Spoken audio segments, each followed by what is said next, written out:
My new book, Peace Over Pain, is now available. You can buy it for $20 on Amazon, or you can download it for free inside my exclusive Facebook group.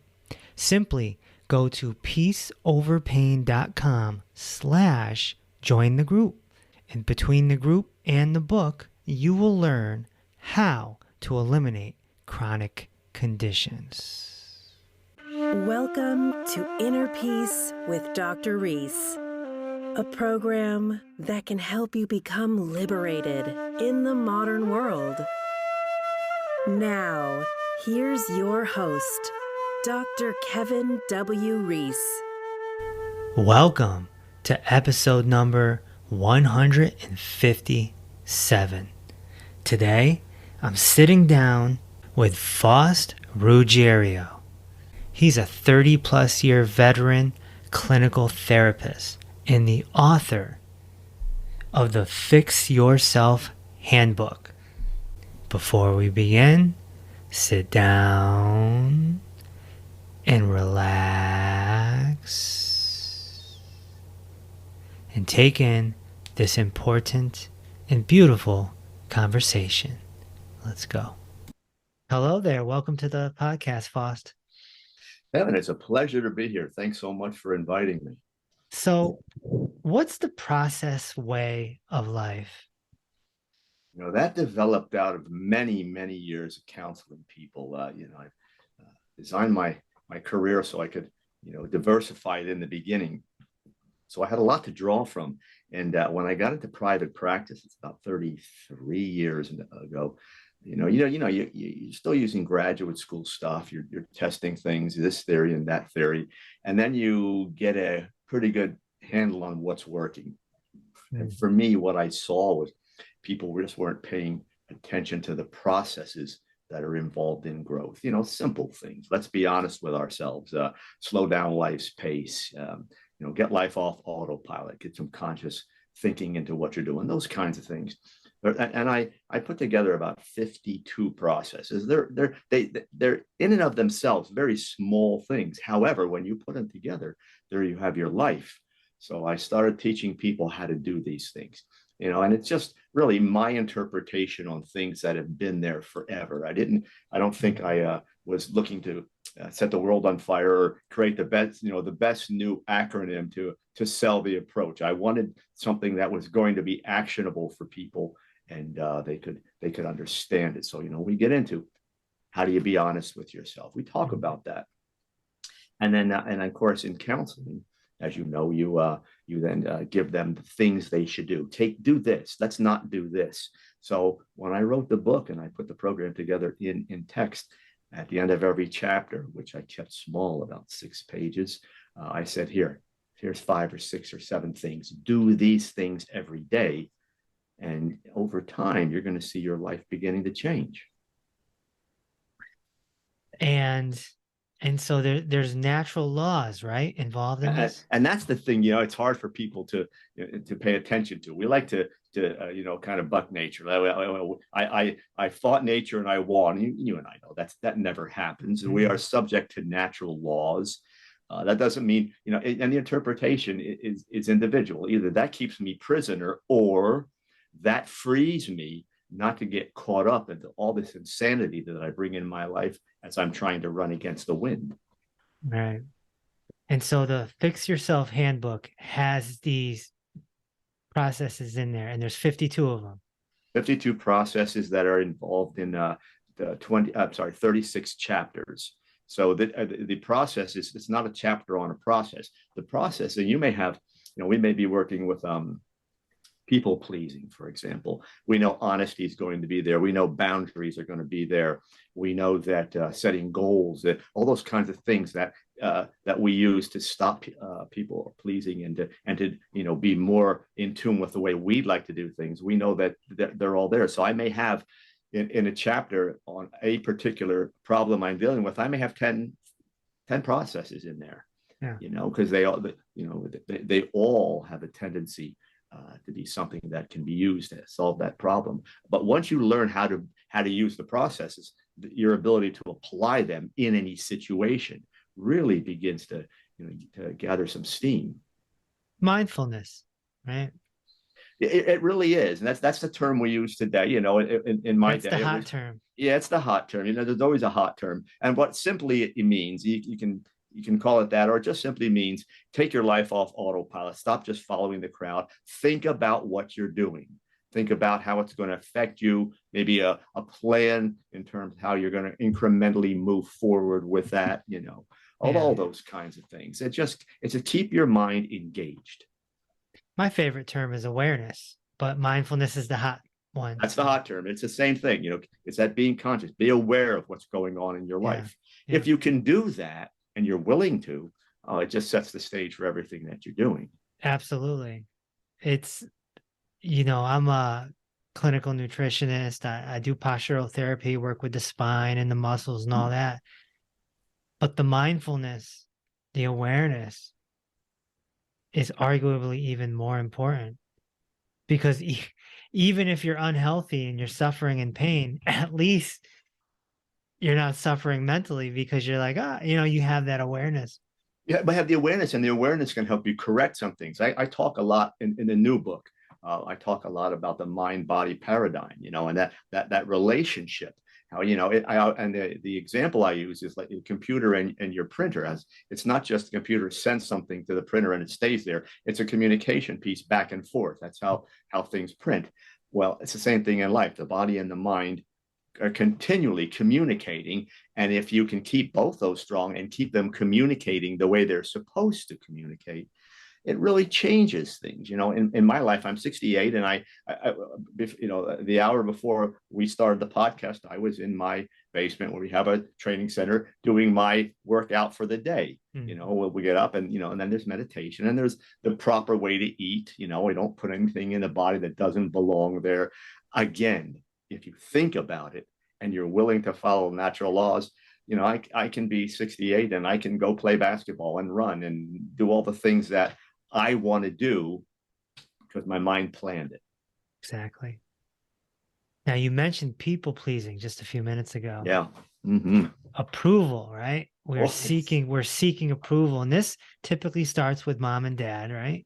Sure. It starts at mom and dad. It carries right through school. When I was in school, you went to school, you came home and did your homework and played or do whatever, but school was done. The pressure to be accepted isn't just at home anymore. It's, the cell phone rings, the social media has what you did in school today. There is, and it just filters right through from childhood right to where we are now. And you can see it. I have this political view. What do you mean you don't? Well, if you don't, you can't be my friend. Wow. In the old days, we said, well, you have a different point of view. I can learn some things. I'll pick your brain on that one. We're not doing that anymore. Yeah. Social media has changed everything. Oh, It's the gift and the curse. It's a gift because people can make money easier and they can promote their brands and whatnot. I mean, look at us. We're talking on Zoom right now. We're not even in the same town. Right. But the curse is we're constantly, if we're not aware, we're constantly comparing ourselves with others. And we're right back to this people pleasing approval thing. Well, it's interesting thing as you were talking, what went into my mind is that, we were talking about consciousness and keeping it conscious, but that social media takes the consciousness right out of your plan. You're now back on autopilot and you're just doing the same things you're doing. And I'm watching what people post and it makes sure the other person likes it and grab my buddies and keep us all close and attacking that person, whatever it may be. But we're not thinking. We're hitting that send button, that submit button long before we say, let me think this whole thing out. And it's not just to be more correct or that type of thing. It's also because you're training your brain to for you to become a certain person. And that's what everyone else is hearing and what they're seeing. If you take some time and think about what you want to post and how you want to post it, you're going to be more efficient. You're going to be better received, and you're going to feel good about what you're doing. You may even teach people a few things. And it's got to be really tough for high schoolers, teenagers, especially female teenagers who really care about their appearance. And I have a friend whose daughter committed suicide at 16. I don't know what the statistics are, but I would have to assume that suicides are up in teenagers now than they were 10 years ago. Far above, and more so coming out of the pandemic. The thing I've always been saying is when we were kids, suicide was, you didn't think about that. Oh my God, someone did whatever. The kids kind of have that in their toolbox. It's locked up in the corner, but it's there. And if it gets really bad, I'll just do that. And you want to talk about not thinking something through and conscious thought not applying. That is now part of the way they live. That is in the picture. And by the time most kids get out of high school today, it's not uncommon for them to lose 6, 8, 10 of their friends to suicide. Wow. That's a lot. Yeah. If we had one in the 4 years I was in high school, and we had one, and I remember it, that was just, everyone just was, so taken back by it. But we don't see that. It's dealt with, that they grieve it. Some will even glorify it, but then life moves on. Now you've counseled so many people in your career. How many times does that approval, that people pleasing thing come into play? You've been doing this long before social media. It's always been there. And what I teach people, and I teach them all the time, is we have a tendency to formulate who we are based upon what comes from the outside in. And it never leaves. That's how we are wired. Right from the beginning with parents and family and through, elementary school, college, and to adulthood, we have a tendency to look outside and bring that in. So we reaffirm and we think we understand each other based upon a comparison to what's out there. Now, some of that's good, some of that is good information, but the majority of what we get, we should be formulating inside, and it should go inside out, not outside in. That's really how we should define ourselves. And the reason for that, I think, is that what comes in, we have no control over. And what if today the person loves what you did and tomorrow they don't? How do you know? There's a real inconsistent message that it's constantly coming in and out. So we're monitoring that all the time, and we're reacting. And if someone doesn't seem to be real warm and friendly to us one day, we assume it's us. Well, maybe they're having the bad day. We just don't tear this apart real well. So I always tell people, try to work on you. Be strong inside.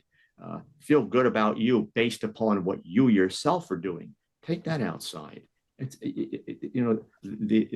To affirm yourself is much, much more exciting, much more fulfilling than what you get from someone else. And it's the same every day.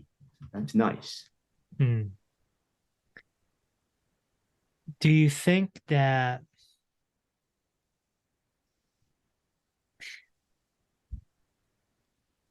let me rephrase. How would you convert anger into love?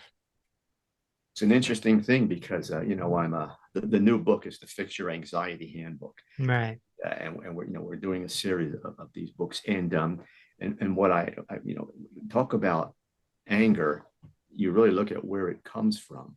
Anxiety is one of those places, rejection, abuse, all those sorts of things. The first thing, when people come in and they're angry, I'm going to start tearing apart some things. So let's look at, your childhood. Let's look at, first of all, I'll say, to appease them, let's look at what's going on right now. But if it's anger, okay, I got angry about this week is one thing. I've been angry for a long, long time, and I lash out, or I react very quickly. There are so many types of anger. So I'm going to go out and help them define which anger they have. Do you have anger that comes from your childhood? Is it post-traumatic stuff that you're dealing with? Is it situational anger? Now, is it rapid anger? You're just one of those people that it hits, it blows, it's gone. That's the end of it. Then you're not angry anymore. Let's define what anger you're dealing with. That's always important, I think. And then we want to go back, and if there's some things we need to rectify, if we need to go back and get some old things cleared up in your life, we'll go back and do that. Then we get the plan for how we're going to move forward and do those conscious things. Mom used to say, count to 10 before you did anything, and we all laughed at it. But what that did is made you think. That's what they're really saying. Take a step back and think about what you're doing. Then we're going to program some different things into what we're doing. But so it's define, go back and fix, and then go forward. That's how I do it. Right. And so you're okay with having the client face their past. Some people stay away from that. My opinion is, and I don't want to be judgmental here, but I think the people that stay away from it do that because they don't know how to go and fix it. It takes a skill level to go back and help people through something, because what you're doing is you're pulling some of the old scabs off, if you will, and they're going to feel uncomfortable. And too many therapists today want to smile in therapy and make it feel good, and the person leaves and say, I feel so much better today, but that doesn't last. You're going to have some issues in there. That's why you went there. It's our job, and we should have the ability to bring them through that in piecemeal fashion, in a way that they can understand it, but it doesn't traumatize them again. And we can do that. A lot of people stay away from it, and they'll say, well, that's not important. Let's talk about today. Well, no, that's not really the case. Most of the time with anger or things like that, we have to go back and clear some things up. Not all the time. Not everyone has to go back. Sometimes it's situational life circumstances and we stay there. Other times we have to go back. But I just think it's important as a therapist to be able to do whatever's necessary. How about like exposure therapy, like getting someone to just face it head on? Sometimes people can freak out. Someone could freak out if they're I don't know, scared of something, and you do a visualization exercise or something, and they go into panic. Yeah, you know what? You can do that. Once again, you're talking about skill level of the therapist. We prepare them for that. We don't just put this scalding hot cup of coffee on the table and say, here, sip this. We're going to talk about what happens when it hits your lips. We're gonna prepare. We're gonna talk about cool down time. So same thing applies in therapy. If I'm going to get you back to an implosive area, a time where inside you just feel like you're going to explode when you go through that again, I'm going to get you prepared. I'm going to get you strong enough to do that. Examples, most of the time we see that with abuse situations. Let's go back and clear that up. Well, my dad did this to me, or my uncle, or whatever. And if you take them back and just put it on them, they're going to go back and have the dreams. They're going to have the anger. They're going to feel victimized and come back in and say, I can't do this. But if we start just talking about it and laying down a foundation and getting them to understand what abuse is about, what the interesting thing is, Kevin? I don't have to introduce it. They do. I want to go back and deal with this now. Okay, let's do it. Because if you prepare them properly, and that's really what counseling should be, not us pushing things on them, getting them to the point where they say, I would like to do this.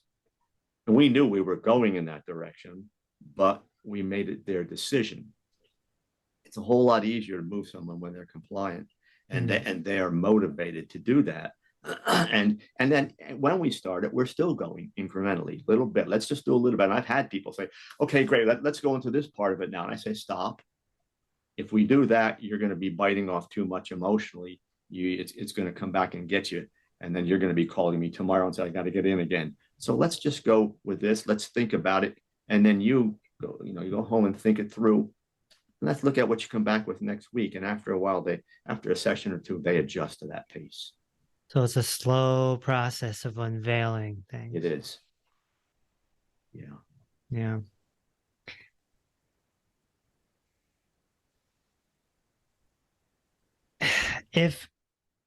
If somebody was abused of some sort, do you have to get them to forgive the person that abused them? It is the best of the goals. On the other hand, I've had people who have come through it are healthy people, are functioning, their relationships are good, and they haven't forgiven. They have come to terms with, and that's as far as they're able to go. If I would try to push them to do that, they might see me as nothing more than one more person holding them down, so to speak. I very rarely bring up forgiveness in abuse cases until the person themselves does it. Hmm. There's so much ground to cover to begin with. And when you talk about forgiving for abuse, particularly sexual abuse or physical, or, terrible physical abuse, you're talking about something that is so traumatic that even introducing it sometimes, introducing the notion of forgiveness can put a person in a position to feel as though they have to be victimized again. The other person has the upper hand, so to speak. They're getting away with something until they understand it and get to the point that they've worked through all the other components. The victimization is the big one. Not just having been victimized, living as a victim in a more generalized sense in all the various aspects of their life. When they get through that and they don't feel like a victim anymore and they really want to move ahead, they will typically say, I want to move ahead, but something's holding me back. And that's when I'll say, well, you're holding on to some old stuff there. People keep using the forgive word. It doesn't have to be used. Let's just go back and address some of those old feelings, I'll say. Hmm. And then the person will say, that person doesn't seem so big in my life anymore. Then we'll talk about the various, the process of forgiveness and whether or not they want to apply it. Again, we're right back to the skill level of the therapist. We really are. Well, it's like that old saying, hurt people hurt people. Yeah. And so the person that abused the person, they need therapy too, like they need help. Sure, there's going to be anger there. I mean, the easiest way often for people to deal with victimization is to become angry. It is a veil. It's a force field around you. You can't get near me because I'm angry. And every now and then, in order to convince myself that I'm powerful enough to push this off, I'll go hurt somebody else. Now I'm in the position of power. That doesn't mean they have to go abuse someone else. But they may just be people that aren't pleasant and let you know right from the beginning that, hey, you're not getting anywhere near me. Don't try to do anything. I'm telling you right now, if you do, my fist is cocked and I'm ready to go. It's, and that's, it's a great protection device, if you will, but it really doesn't bring any happiness into your life. Yeah. Yeah. Having a victim oriented type thinking that's not a good life. No, it's a horrible way to live. And not just because you're going to do things, it's in your head every day with everything you do. You don't realize that Some people complain of the weather, like it's raining and it shouldn't be raining. I can't believe it. I hate it. Yeah. Mm-hmm. Yeah. Everything victimizes them. And we saw that in the pandemic. When I was counseling people, even online, I was doing interviews on the first book, and I was saying to people, they were just at each other because things like toilet paper might not be in the picture. And I said, if you all take a step back, we're not a nation that just, says, go ahead, die in the corner over there. If you get the virus, you're going to isolate yourself. And then people are going to drop groceries and what have you on your porch if you leave the money for them or whatever. It's going to be your family that drops things off. You're not going to be left out there and die and wither away. Your emotions are getting in the picture here. This is not a system where you're going to be victimized. You can really find your power in it once you take a step back, catch your breath, get your emotions out of it. It's not another one of the processes I work with. I call it I over E, intellect over emotions, and nothing more than giving yourself some time, putting emotions down just a bit in the beginning and thinking a little bit. That's all it really is.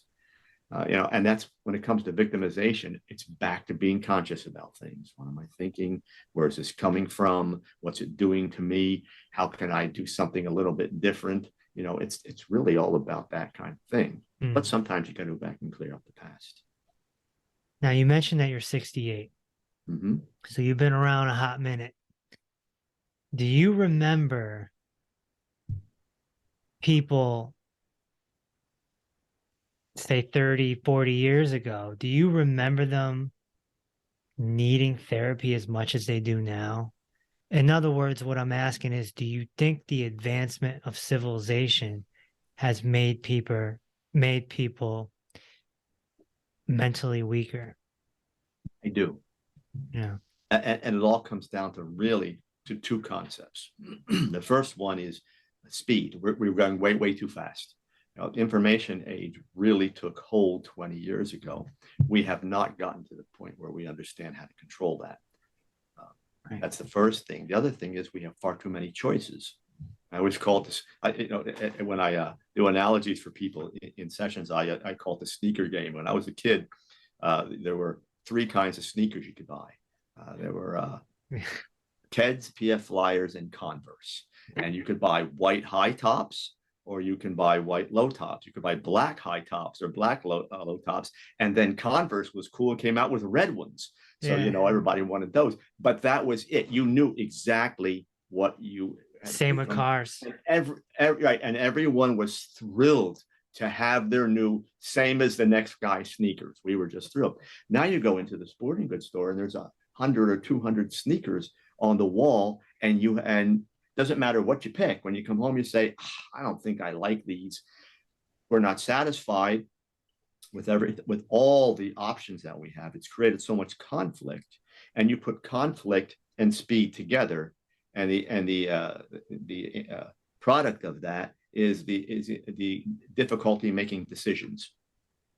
So now we're trying to move forward. We're going very fast. Decisions are demanded at a much more rapid pace.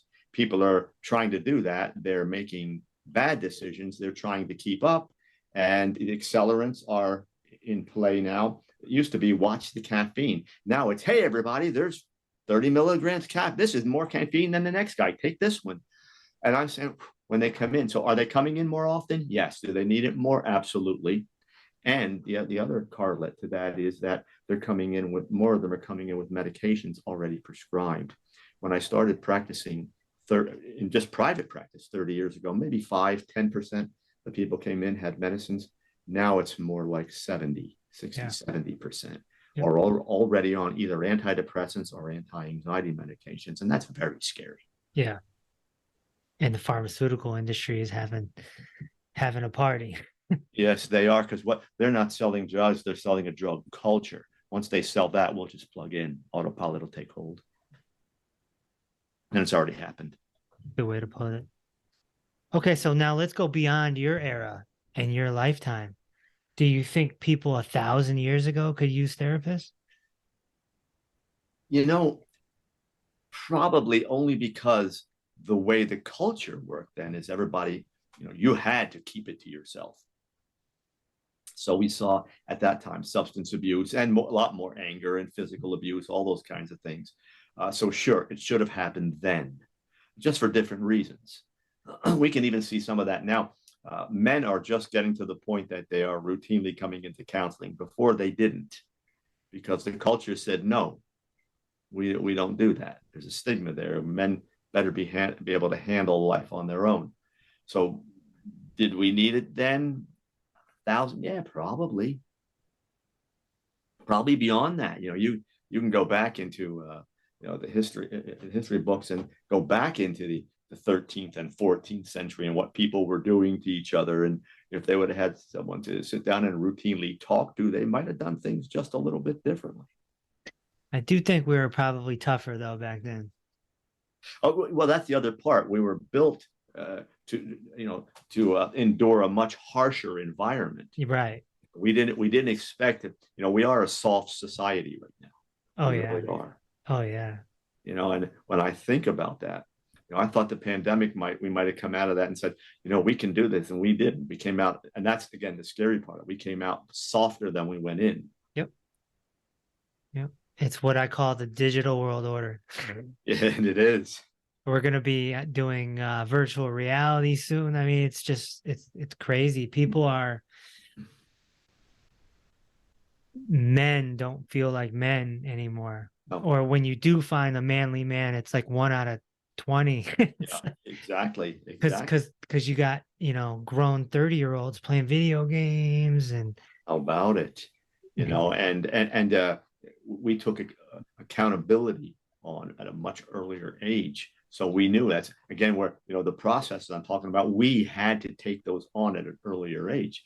The other thing is that the roles we had were much more clearly defined. It may you'll hear the natural order today is to put that down. Well, we had to go into those things, and now we have teenagers, and they don't know who they are, and they're saying, I'm he, I'm she, I'm they. I'm all those things that I don't talk about choices. We're not talking about sneakers here anymore. Now yeah, we're talking about the sexual, physical presentation, yeah, as met on internal basis.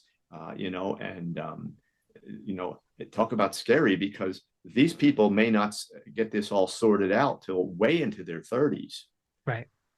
And there's no pressure on them to do that. Not that there should be pressure, but our generation, people counseling now do not understand what it's like, what these kids are feeling and what they're thinking, because the roles were much more specified when we came through things. Now it's okay. In fact, it's even accepted to have no idea who you are as a person, sexually, whatever it may be. I have people that are coming in, and they're changing their names to the other sex, and they want to be called he or she, which is the other sex that they are. And again, it's the today version of what we went through as kids. We all had confusions too, but we had a little bit more guidance to work them out. There's no guidance. There's nobody that's gone through this like this before. Do you think perhaps 20, 30 years from now, there's going to be a wave of people who got sex changes that are regretting it? And all of a sudden they're on Good Morning America and they're speaking out and they're like, oh, 30 years ago, I changed and I don't know why. And now I'm regretting it. And they'll be there. I'm not going to say they're going to be the majority. I don't know that.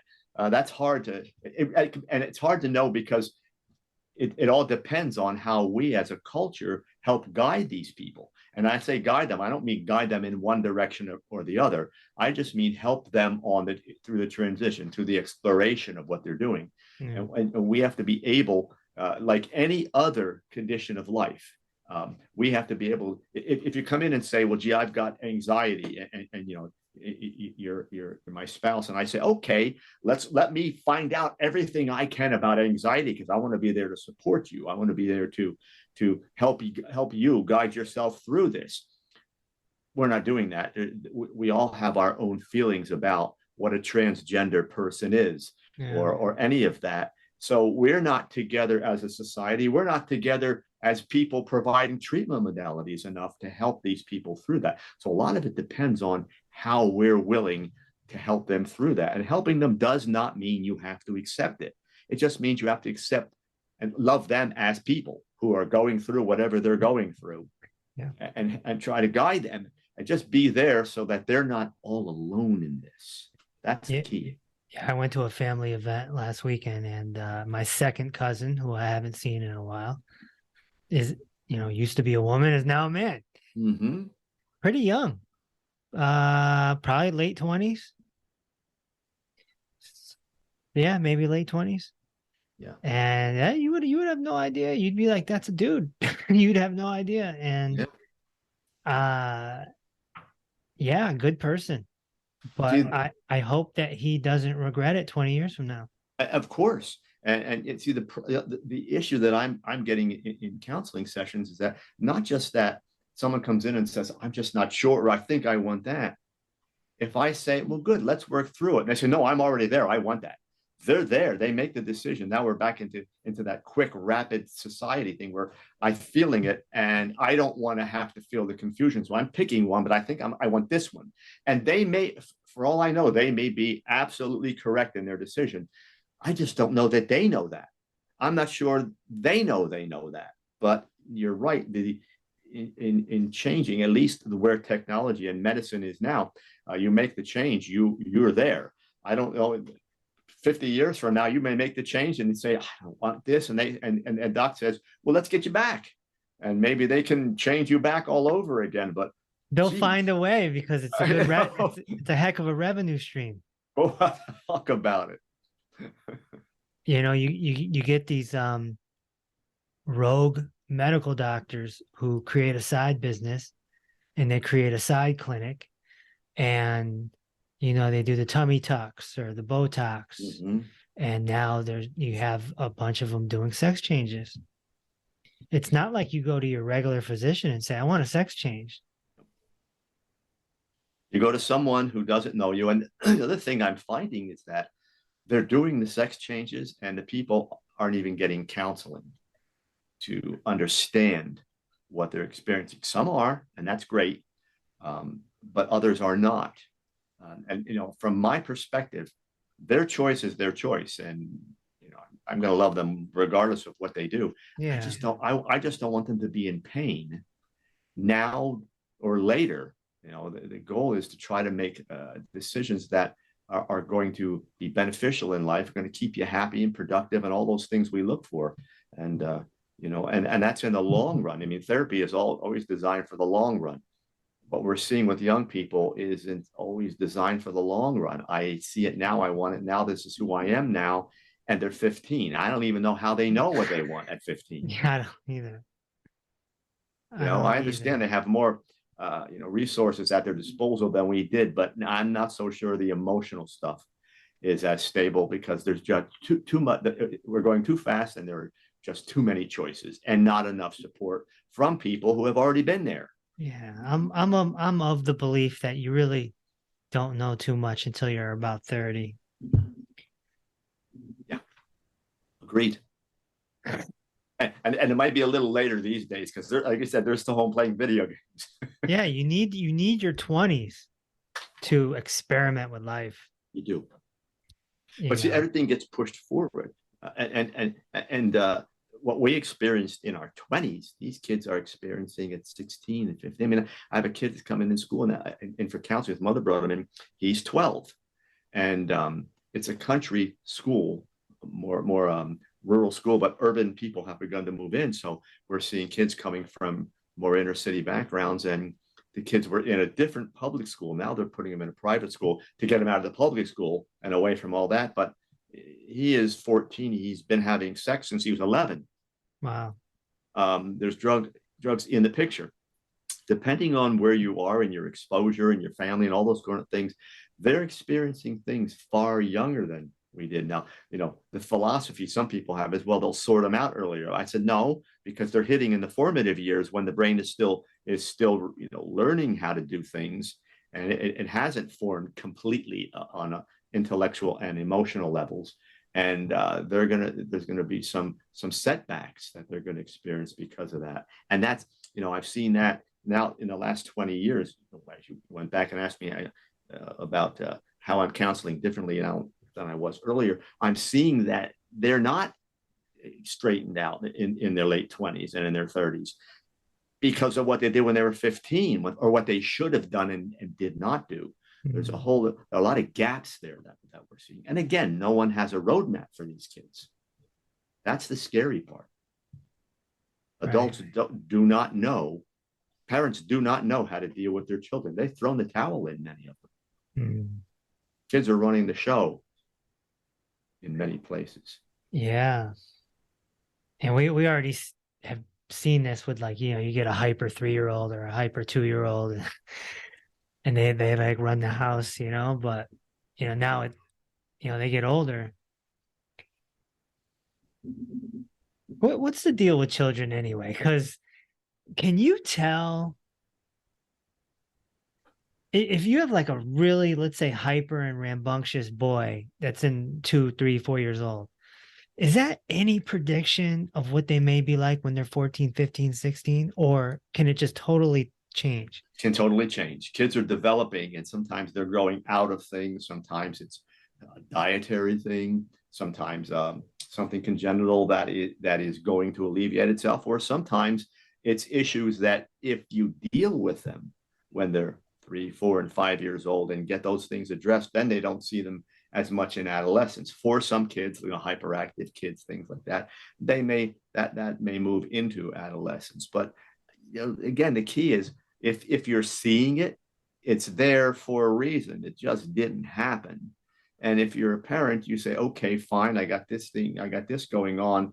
It's not really where I want it to be. At least start with the pediatrician, at least get them seen, make sure everything physically is in order. I always tell people that body first, get things checked. If things are in order, then you move from that level. If the behavior continues, you might see a child psychologist and at least have a consultation.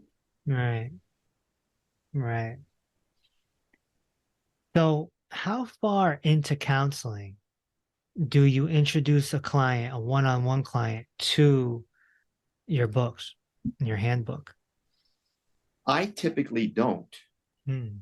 They're out long enough now, and people they're coming in either local people and they all know that's there, or they're coming from online sources where they've already said, hey, I read your book and I see you do counseling.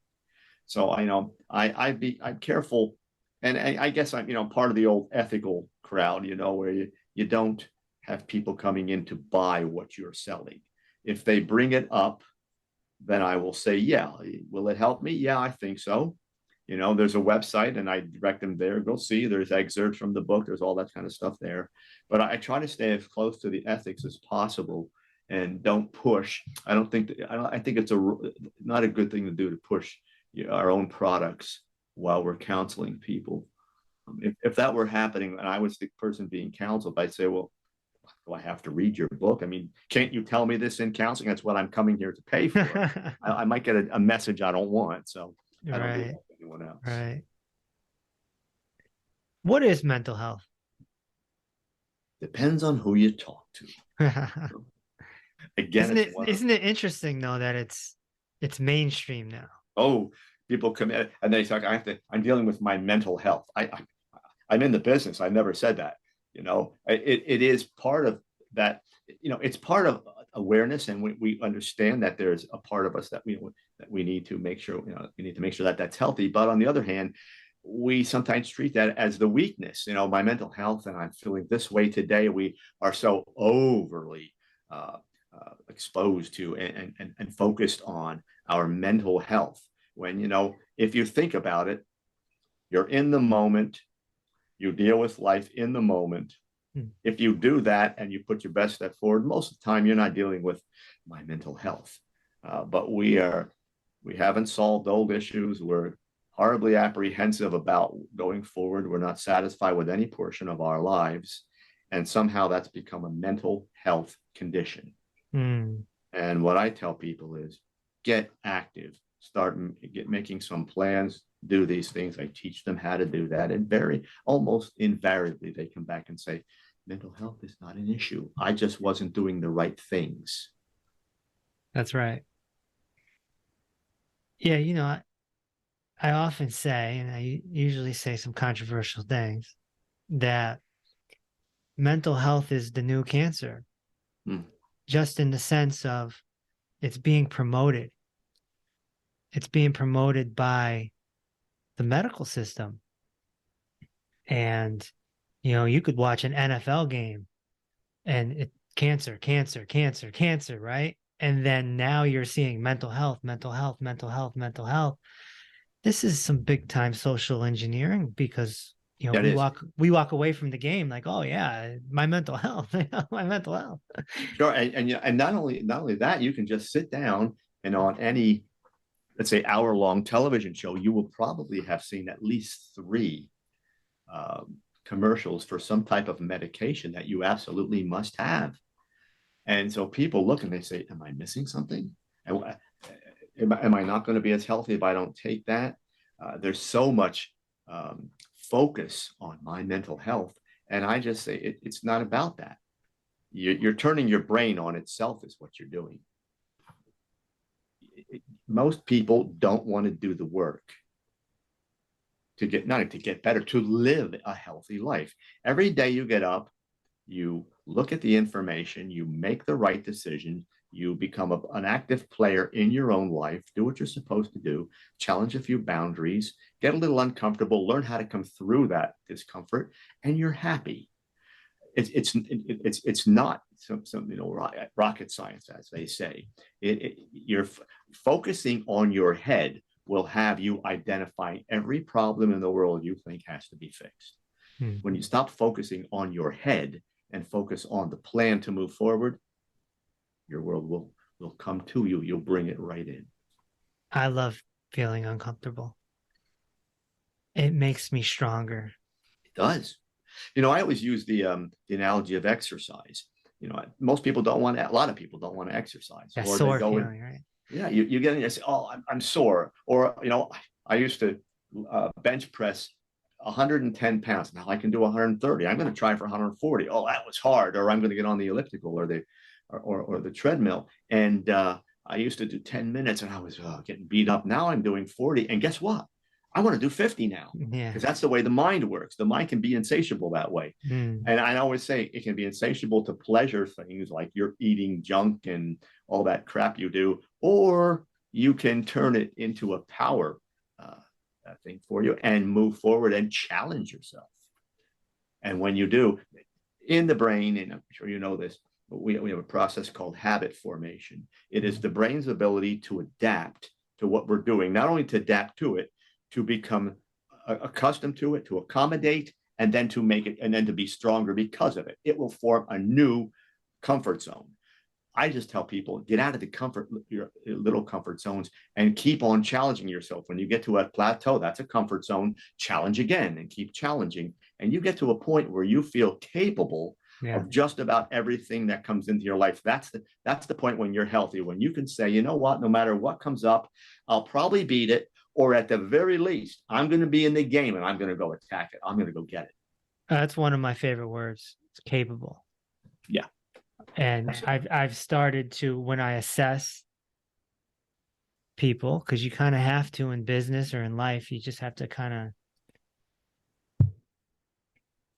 of, that's usually how I do it. Is this person a capable person or are they an incapable person? Some people are completely incapable. Like, they get so overwhelmed that, all right, well, this isn't the person I want to hire, or this isn't the person I want to date, or, it's like, some people just crack. Well, you know what? And some people will go back to that mental health thing. Some people will do that on purpose so they don't have to apply the effort to do it. And I keep telling them, stop making your life a chore. Yeah. Oh, I got to do this.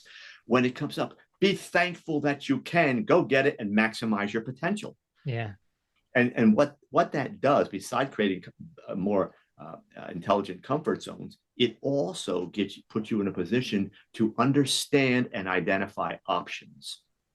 And where you were comfortable before, but you were locked in this little place with no options, no ways out, and that gets stagnant before it becomes toxic, and then you become toxic.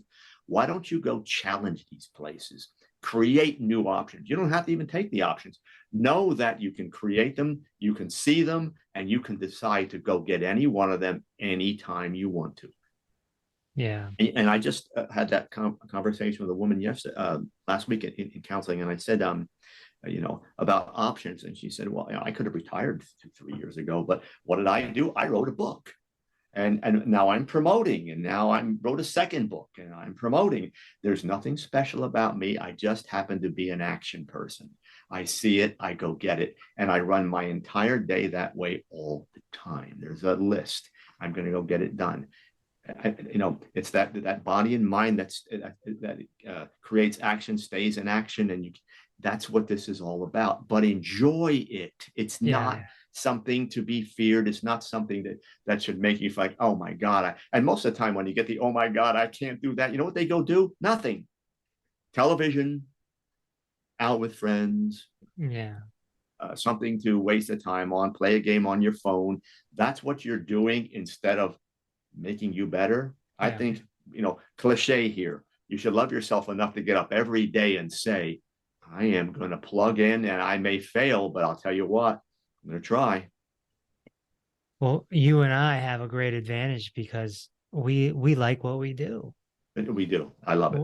Passionate. I love what I do. I sometimes visualize the future when I'm your age or even older and say, I don't think I want to stop doing this. I don't think I want to retire. I don't think I want to. I I was like faced with that. We were in a partnership, and two of us, and one my partner was of retirement age. He wanted to get out, so we sold the building. I moved, and they said, "You're going to go online." I said, "No, I'm moving everything home. My home's big enough.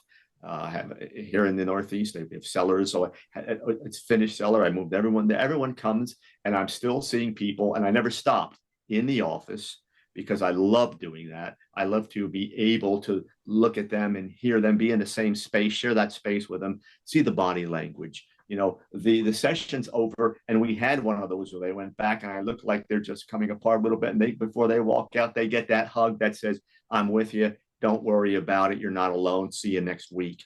I still love that. And yeah. One of my heroes, if you will, was a local psychologist. He passed away about 5 years ago. He practiced till he was 84. I practiced till the month before he passed away.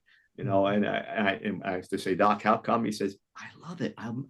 I just love these people. I love to talk to them, and that's me. That's what we do. But if you get into action, you'll identify more things you like. What it's really about is we like being in action. We like doing the things that we have identified. One of those options or two of those options we've identified. We love doing it. So you keep on going. Yeah, absolutely.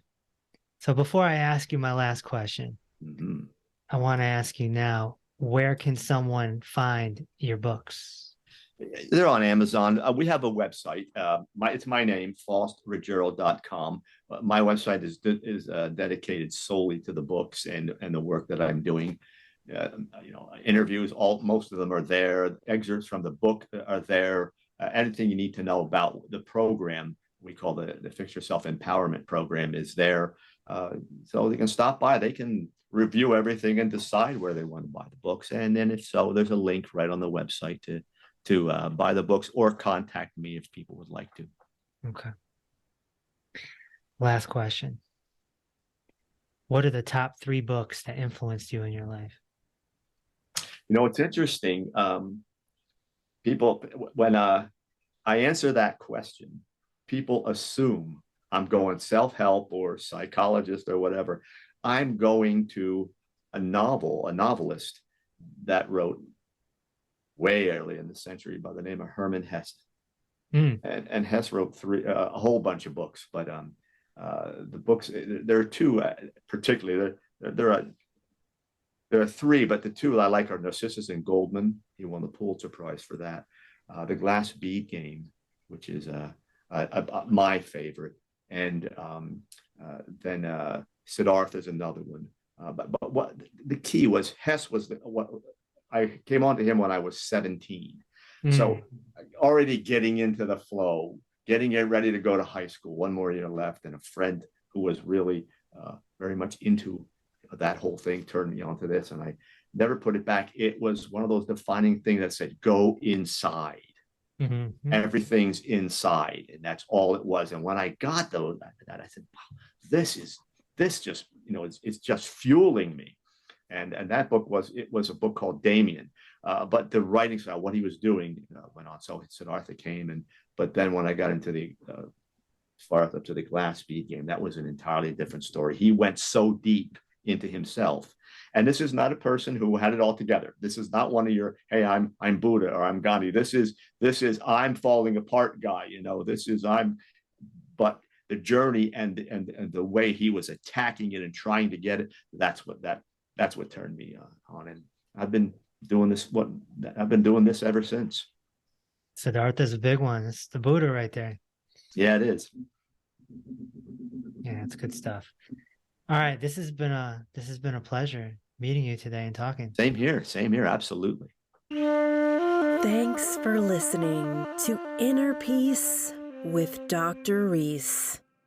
If this episode opened your heart, feel free to share on social media and tell your loved ones. Also, be sure to subscribe so you never miss an episode. Until next time, may peace be with you.